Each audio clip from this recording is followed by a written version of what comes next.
Assalamualaikum warahmatullahi wabarakatuh. Sebelumnya perkenalkan, nama saya Rangga Wahiwardana, NIM 038.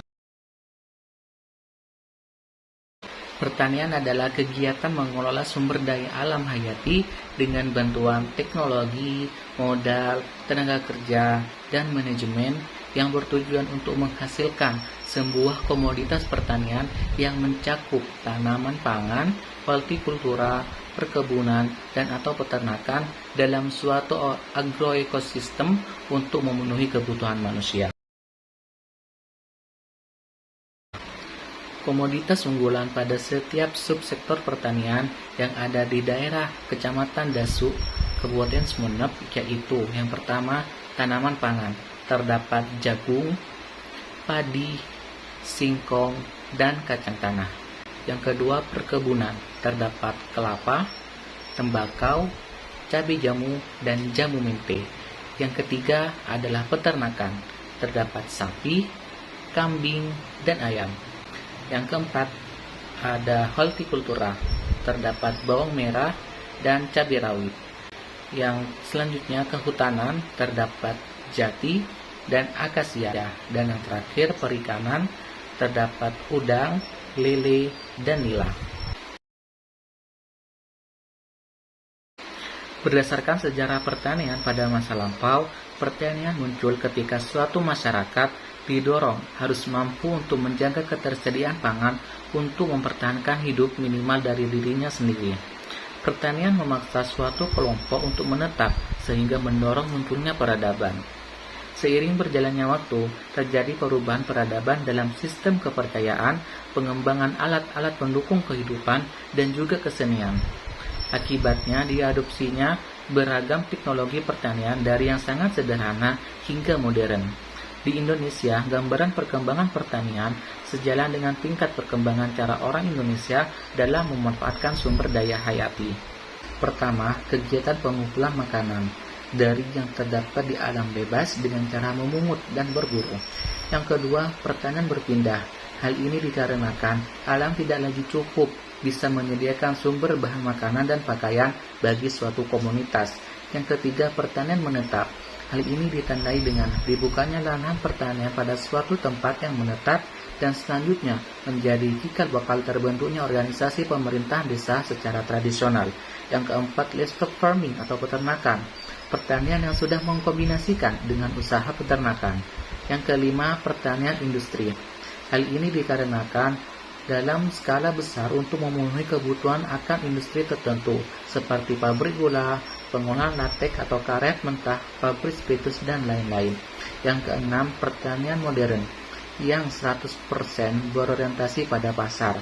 Yang ketujuh, pertanian global yang berorientasi pada perdagangan perdagangan internasional di mana tidak lagi terdapat sekat-sekat yang membatasi terjadinya perdagangan pertanian antar negara. Kita dapat menyebutnya dengan World Trade Organization atau WTO, yaitu organisasi perdagangan di dunia yang menjadi sarana bermusyawarah jika terjadi perselisihan dalam perdagangan antar negara. Untuk komoditas yang dipilih adalah jambu mente. Tantangan yang dihadapi adalah mengalami kesulitan dalam pengaplikasian pupuk dan terbatasnya akses sumber permodalan. Selain itu, faktor iklim yang sulit dikendalikan dapat mengalami gangguan hama penyakit dan alhasil menimbulkan kerugian berarti. Dan masih memproduksi limbah jambu mente karena yang dibutuhkan hanya bijinya, sehingga limbah tersebut menjadi salah satu permasalahan. Dan permasalahan bagi pemasaran yaitu masih rendahnya keuntungan yang dapat diambil. Faktor produksi yang dikenal pula dengan istilah input dan korbanan produksi merupakan semua korban yang diberikan pada tanaman agar tanaman tersebut mampu tumbuh atau berkembang dan menghasilkan hasil yang memuaskan. Dalam komoditas yang saya pilih, yaitu jambu mente, terdapat beberapa pengaruh produksi pertanian, yaitu yang pertama, lahan pertanian. merupakan penentu dari pengaruh faktor produksi komoditas pertanian. Semakin luas lahan yang digarap atau ditanam, semakin besar jumlah produksi yang dihasilkan oleh lahan tersebut. Yang kedua, tenaga kerja. Tenaga kerja dalam hal ini merupakan faktor penting dan perlu diperhitungkan dalam proses produksi komoditas pertanian. Tenaga kerja manusia yang dapat mengelola hasil jamu mente tersebut dan tenaga kerja mesin yang membantu pekerjaan seperti alat semprot, alat membelah biji mente. Yang ketiga, pupuk. Pupuk sangat dibutuhkan untuk perkembangan yang optimal. Jenis pupuk yang sering digunakan adalah pupuk organik dan pupuk anorganik. Pupuk organik atau pupuk alam merupakan hasil akhir dari perubahan atau penguraian bagian-bagian atau sisa-sisa tanaman dan binatang, misalnya pupuk kandang dan lain-lain. Pupuk anorganik atau pupuk buatan merupakan hasil industri atau hasil pabrik-pabrik pembuat pupuk, misalnya pupuk urea, TSP, dan lain-lain. Yang keempat, pestisida. Pestisida sangat dibutuhkan tanaman untuk mencegah serta membasmi hama dan penyakit yang menyerangnya.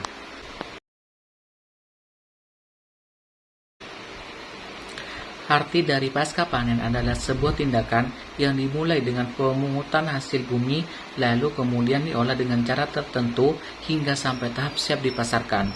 Pengolahan pasca panen diperlukan untuk memberi perlakuan bagi produk pertanian yang cepat rusak, sehingga dapat mempertahankan nilai ekonomisnya atau bahkan meningkatkan nilai tambah dari produk pertanian tersebut, dan meminimalisir hasil yang kurang memuaskan pada periode tanam selanjutnya.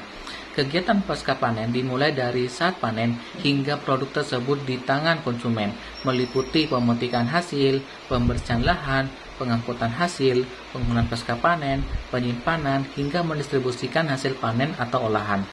Sedangkan pemasaran pertanian berarti kegiatan bisnis di mana menjual produk berupa komoditas pertanian sesuai dengan kebutuhan dan keinginan konsumen, dengan harapan konsumen akan puas dan mengkonsumsi komoditas tersebut. Pemasaran pertanian dapat mencakup perpindahan barang atau produk pertanian dari produsen kepada konsumen akhir, baik input ataupun produk pertanian itu sendiri. Untuk memperlancar perpindahan arus barang dari produsen ke konsumen, diperlukan tindakan dan perlakuan terhadap barang tersebut yang disebut dengan fungsi pemasaran. Pada komoditas unggulan usaha tani di daerah saya, yang saya pilih yaitu jambu mente. Pertama, pemisahan buah dari tangkai. Biji mente harus dipisahkan dari buah semuanya. Cara memisahkannya biji mente cukup dengan cara dipelintir, kemudian ditaruh di tempat terpisah. Setelah itu, biji mente dicuci untuk membersihkan segala kotoran yang menempel. Yang kedua, sortasi dan grading jambu mente. Biji-biji mente yang telah dipisahkan dari buah semuanya harus segera disortasi, yaitu pemisahan antara biji yang baik dan biji mente yang rusak, dan sekaligus dilakukan grading, yaitu pengelompokan biji mente yang berukuran besar hingga berukuran kecil. Tujuannya untuk menyeragamkan ukuran agar memudahkan proses pelembapan, penggorengan, dan pemecahan. Selanjutnya, pengeringan biji mente. Biji mente yang telah dipetik masih memiliki kadar air sekitar 25%. Oleh karena itu, biji mente yang telah dipanen tersebut segera dikeringkan untuk mempertahankan kualitas biji. Pengeringan dapat dilakukan dengan cara dijemur di bawah panas matahari dengan dihamparkan di lantai jemur. Pengeringan biji mente dilakukan hingga kadar airnya mencapai 5%. Penyimpanan yang keempat, penyimpanan biji mente. Biji mente yang telah kering harus segera disimpan dengan baik agar kualitas biji tersebut tetap bagus. Hal-hal yang harus diperhatikan dalam penyimpanan biji mente adalah suhu udara dan kelembapan udara di tempat penimbunan. Selanjutnya, pelembapan biji mente.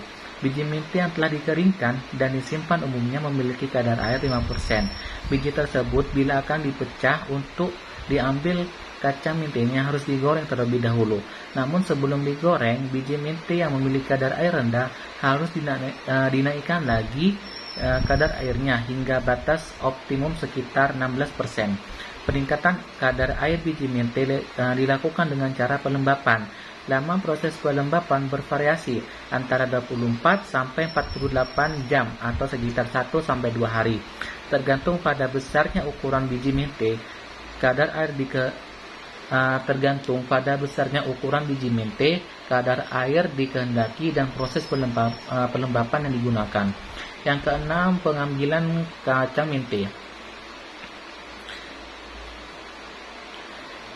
Kacang mente merupakan bagian yang dikonsumsi. Untuk mengambil kacang mente, kulit mente dipecah atau dikupas. Pengoplosan kulit mente dapat dilakukan secara mekanis, semi mekanis, atau secara manual. Yang ketujuh, pengeringan kacang mente. Kacang mente yang telah dipisahkan dari kulitnya dikeringkan lagi hingga kadar airnya mencapai sekitar 3%. Pengeringan kacang ini bertujuan untuk memudahkan pengelupasan kulit dari kacang mente dan mencegah dari serangan jamur dan hama serta meningkatnya daya tahan. Yang kedelapan, pengupasan kulit ari. Pengupasan kulit ari kacang mente dilakukan setelah pengeringan pengupasan kulit ari. Yang kedelapan, pengupasan kulit ari. Pengupasan kulit ari kacang mente dilakukan segera setelah pengeringan.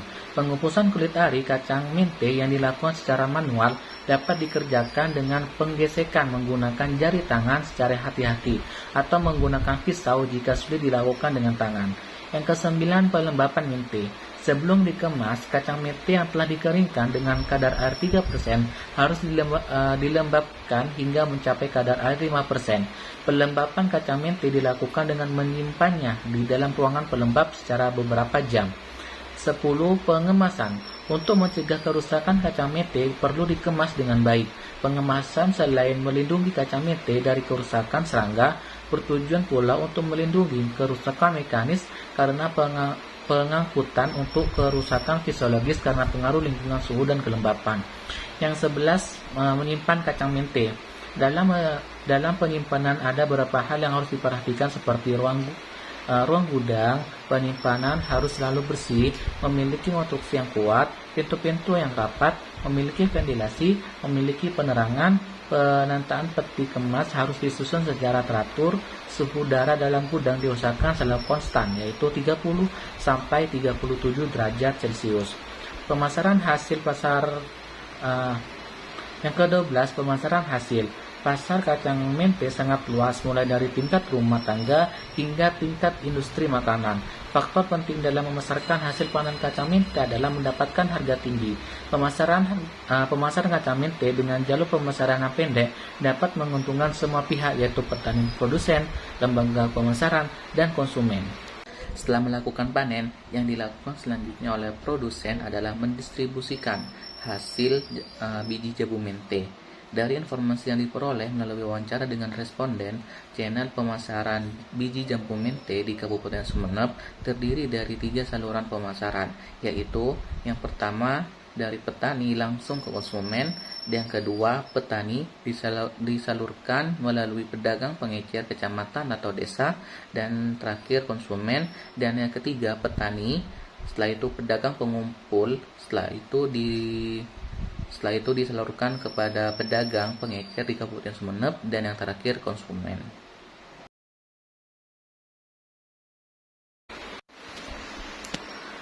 Lembaga adalah organisasi atau kaidah-kaidah yang mengatur perilaku dan tindakan anggota masyarakat, baik dalam kegiatan sehari-hari maupun dalam usahanya untuk mencapai tujuan tertentu. Sehingga jika dihubungkan dengan kelembagaan pertanian, kaidah dan tujuan tersebut pasti berhubungan dengan pertanian. Lembaga yang ada di sektor pertanian yang hidup sekarang merupakan lembaga baru, ada pula lembaga lama yang sudah mengalami perubahan mengikuti perkembangan zaman. Misal, lembaga bagi hasil diubah menjadi sewa menyewa lahan atau penyekapan, pinjam meminjam uang di bawah tangan diubah menjadi lembaga simpan pinjam atau koperasi desa, dan lain-lain. Contoh kelembagaan pertanian yang ada di daerah saya adalah Dinas Pertanian Tanaman Pangan, Hortikultura, dan Perkebunan. Tugas pokoknya adalah: pertama, melaksanakan kewenangan daerah untuk merumuskan kebijakan operasional dinas. Kedua, mengendalikan, membina, dan mengembangkan serta memberikan pelayanan teknis di bidang tanaman pangan dan hortikultura secara terpadu bersama instansi terkait sesuai dengan ketentuan dan peraturan yang berlaku. Fungsinya adalah: pertama, perumusan kebijakan teknis di bidang tanaman pangan dan hortikultura. Kedua, penetapan standar teknis pelayanan. Ketiga, penyediaan dukungan pengembangan infrastruktur sarana pertanian, produksi, perlindungan, perbenihan, pengolahan, dan pemasaran hasil. Dan yang ketiga, penyediaan bahan pembinaan umum dan penyelenggaraan pengaturan, serta pelaksanaan bimbingan teknis, pengawasan, pengendalian, pemantauan, evaluasi, dan pelaporan di bidang tanaman pangan dan hortikultura. Dan yang terakhir, penyelenggaraan urusan kesekretariatan.